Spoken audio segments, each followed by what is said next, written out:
A man in the Gaza Strip picks flour out of the sand with his bare hands, trying to gather enough to feed his children.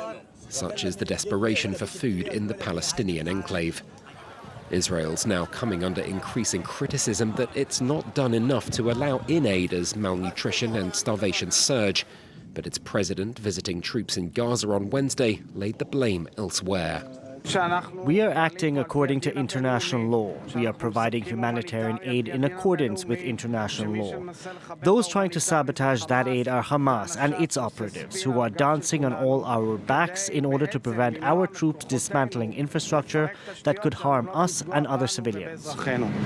Israel ended a 3-month blockade in May and says it's allowed some 4,500 aid trucks into Gaza since, pointing to army footage showing over 900 fully loaded vehicles apparently waiting collection on the Palestinian side of the border.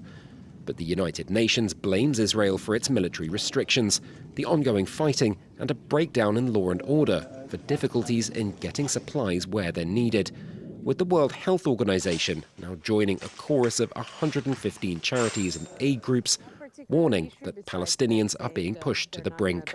I don't know what you would call it other than mass starvation.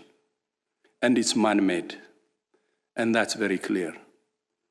And this is because of blockade, more than 80 days of blockade straight. And then, of course, there is opening now, but it's not enough. It's just a trickle, and people are starving. What's been allowed into Gaza averages out at around 70 trucks a day, far below the 600 a day the UN says are needed to support Gaza's 2 million people.